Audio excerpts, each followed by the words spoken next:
cataloged the inanities on structures in my head, and it's been a wonderful thing to do. If you stop to think about it, how many unhappy collectors do you know? Whether they collect silver or mistresses or, you know, I thought I would speak tonight a little bit on my favorite subject just as a talk, and after that just take questions from Tom of any kind he wants to answer. What I'd like to talk about briefly is... You think I'm kidding? The topic I'd like to talk about briefly is common sense. Which isn't common. Yes. See? And what people mean when they say a man has common sense is uncommon sense.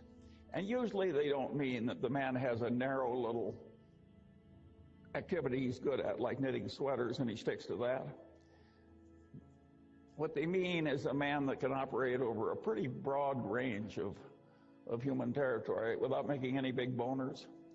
And that is a very important thing to be good at, and the question is how you get it. I was very lucky in my own life because every place I looked, at the pinnacle, there was a guy that was better than I was. And one of my father's best friends was a great surgeon with a vast mechanical ability. And I knew what this man did with his mechanical abilities and inventing all these spreaders and things he used to do his operation, that I would never be as good as he was. And everywhere I looked, there was somebody like that. And there was all this folly out there, and I suddenly realized, like, if I just avoid all the folly, you know, maybe I can get an advantage without having to be really good at anything.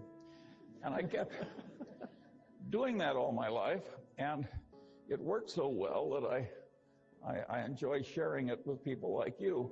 It really works to tackle much of life by inversion, where you just twist the thing around backwards and answer it that way. I have to give problems to my children, and once when I had all of them together, I said, well, there's an activity in America. There's a one-on-one tournament, and the national champion became the national champion on two separate occasions, 65 years apart. Name the activity. And 7 of my children could not remotely do it. The 8th is a PhD physicist, and he did it very quickly. And what he did was he just turned it around. He says, can it be athletic? And he realized that no 85-year-old was ever going to win an athletic thing with the neurological and other deteriorations that are so evident tonight on the stage. And so I said, well, could it be chess? He's a chess player. And he realized that no 85-year-old was ever going to be the U.S. chess champion. He knows what a chess tournament is like. But that led him to checkers, a game that you could almost master with enough experience. And of course, that was the correct answer. It took him about 15 seconds. All kinds of problems like that look so difficult. If you turn them around, they are quickly solved. And so this process that I've gone through life doing of identifying folly and trying to avoid it has worked wonderfully for me. Another trick that I got very early was that I loved big ideas that had a lot of instructive power.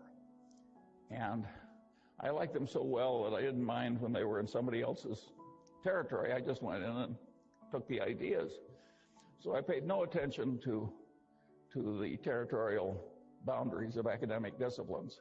And I just grabbed all the big ideas that I could, and then I used them in daily activity to solve problems and amuse myself and do self-education and so forth.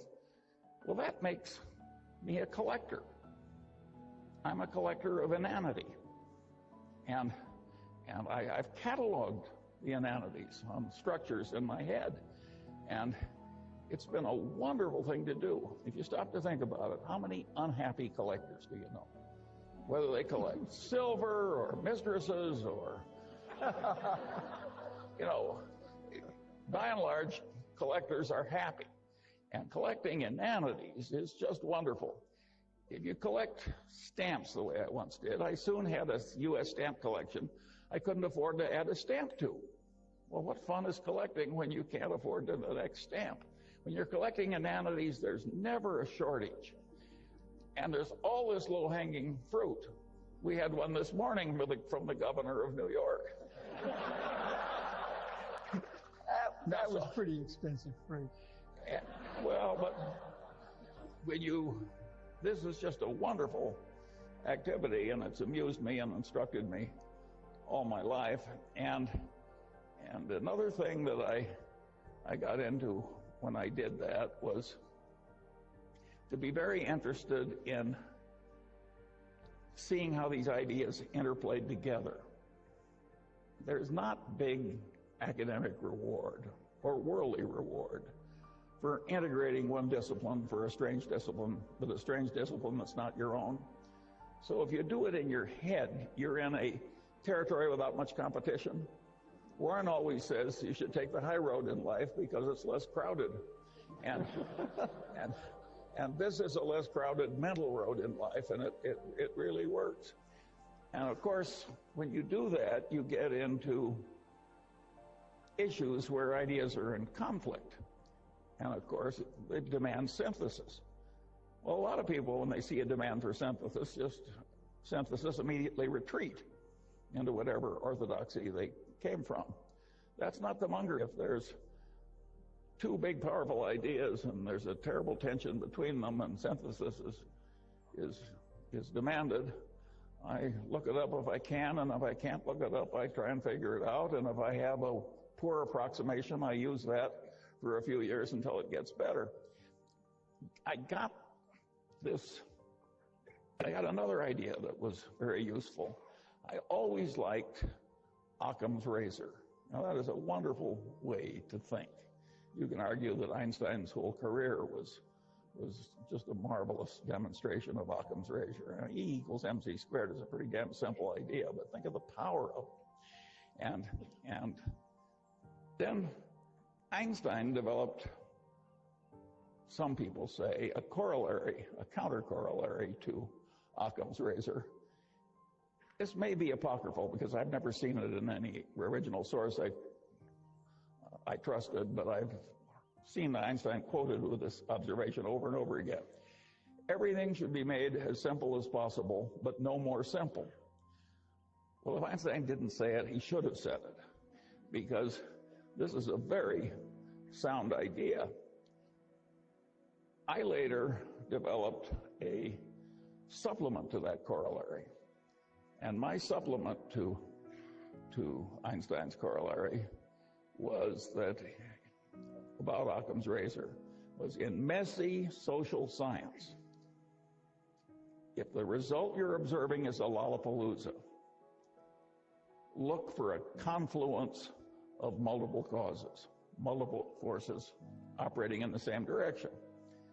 I got to that idea when I was trying to explain to myself how the Moonies were able to get some student to come out for a weekend in the country. At the end of the weekend, the guy was a brainwashed zombie who was the slave of some megalomaniac nutcase for the rest of his paltry life. And this is obviously a Lollapalooza result. And so I looked in academia for an easy, correct answer to this, and of course I didn't find it. I finally stumbled across a popular book done by some psychiatrist founded by the Rockefellers, who had studied the last work of Pavlov. And Pavlov had these dogs in these cages. And when the Leningrad flood came in 1920, it went right up to the dogs' noses, and they damn near drowned and died, but didn't, and the stress was perfectly horrible. And they'd all been conditioned to have these dog personalities, and when the waters receded, the personalities had reversed. Well, Pavlov, being a great science, spent the rest of his life giving nervous breakdowns to dogs and trying to reverse those breakdowns. And this is not pretty reading, but it was very instructive. And I realized that the Mooney methods and the involvement of stress was clearly part of it. I also realized that the psychiatrist did not have an adequate explanation. Well, finally, I stumbled into psychology, in which I'd never taken a course, And so I just bought the 3 main textbooks in Psych 101 in the country, and I riffled through them quickly. And, you know, I could pick up the 20 main ideas in social psychology very easily. And when I used them as a routine system, I could see that the Moonies were using about 6 of these things in combination with the Pavlovian stress. And just as the dog's brains snapped in the Leningrad flood, the Moonies have a term in their conversion method causing the target to snap. Same damn idea. Anyway, I found that very interesting. And because I'd reached a conclusion, a very unpopular, unpolitically correct conclusion that I've just given you know, because it gets into religion's conversion is a tough subject. But at any rate, it satisfied me, and so I expanded it into this corollary of looking for a confluence of causes when you see a Lollapalooza result in social science. And that has been enormously helpful to me, because I find that a lot of social scientists have a weird mania where they twist everything into whatever little concept they started with.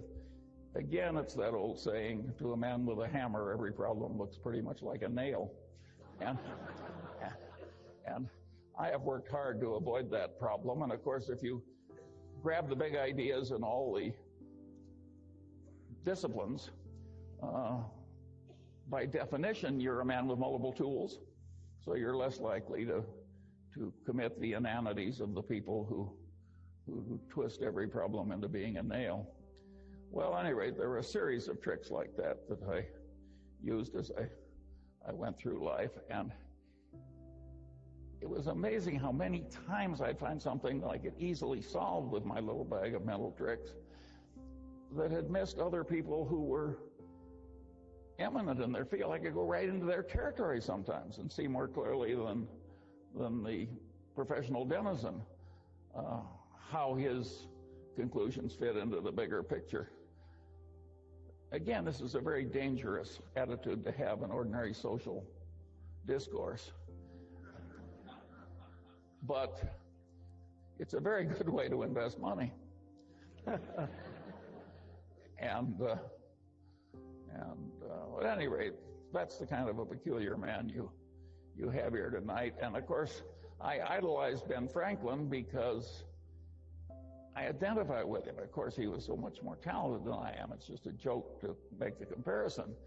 But at least he was a totally self-educated man that wandered over a vast amount of territory and was pretty competent over the full range. And a lot of Franklin's knowledge was psychological too. He was a great observer of human nature. And so there are implications, of course, in this attitude of mine in academia. And the implication is very simple. Social science in America is very poorly taught. And the people who are the denizens and the people that they teach are way more incompetent than they need to be. The solution is to get all these social scientists, or the ones that have the capacity to do it at least, so that they are comfortable across the boundaries of disciplines and see where the ideas conflict. Let me give you a simple example.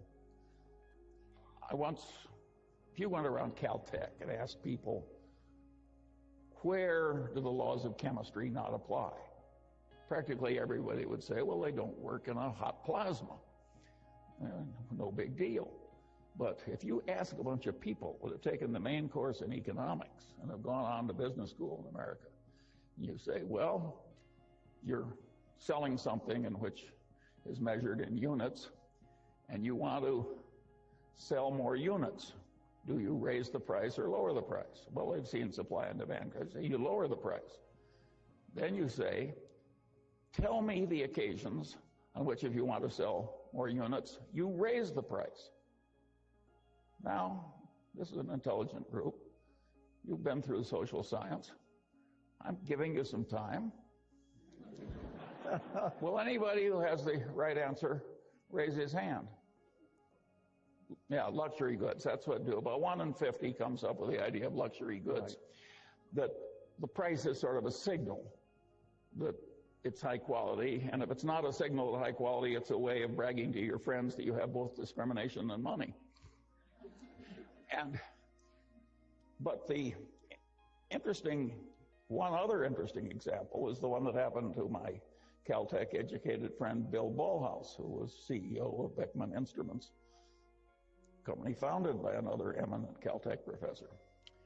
And Ballhaus had in his business collection a company that made some complex gizmo that they sold for a lower price than the other two gizmos in the market, and yet it was much better, and it had lousy figures.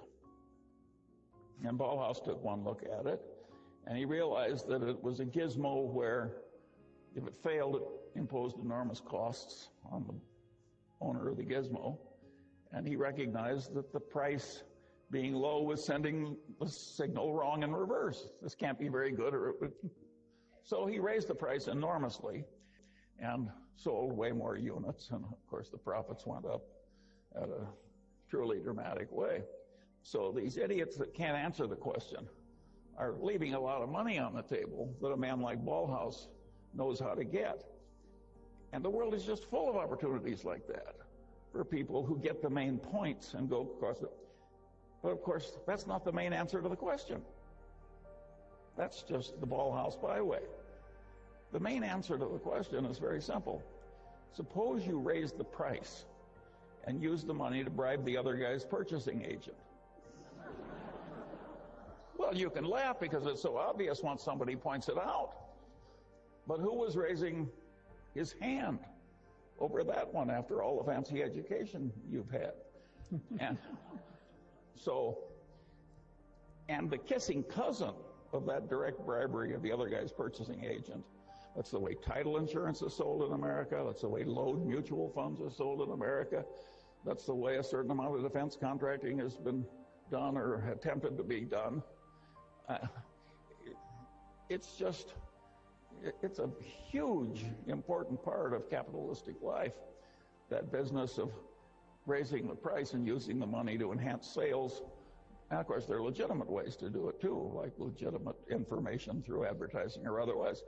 But there's a lot of illegitimate use of increased price to increase sales, and that's a big part of the capitalist condition. And if you don't have a brain that automatically has these things pop into it, you haven't really assimilated social science correctly. What good does it do to be able to pass a test parroting back to the professor what he told you?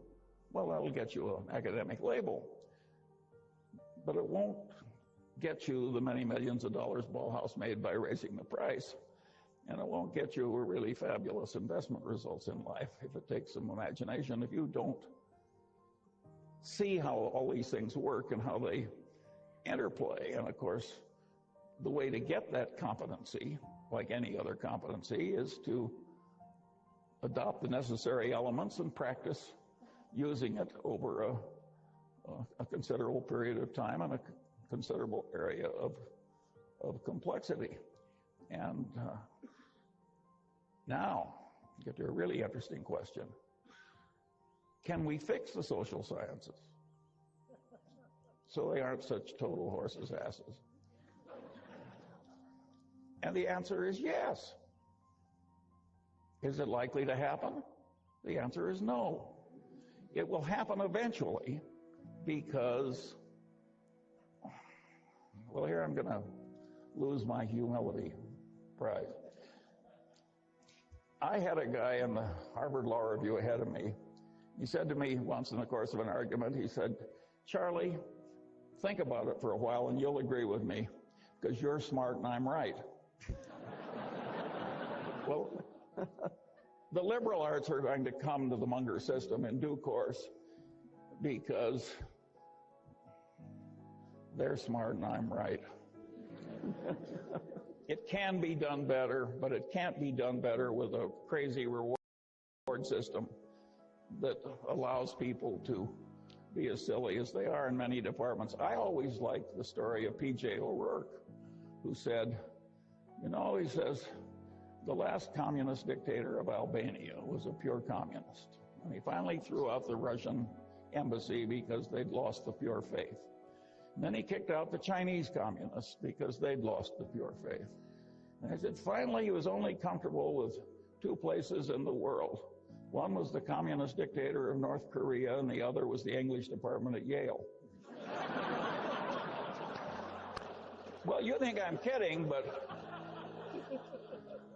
but there is a lot of extreme craziness in some of the liberal arts, and they select people who share their craziness. And it is not necessary that academia tolerate forever this lack of multidisciplinary competence. It's not that hard. If some aging, untrained, fat, old man can do it, you know, surely the young, brilliant liberal arts people can do it. It will take a different incentive and a different system. It might even be that a place like Caltech could do it, but they'd have to get a rather unusual person to do it for them.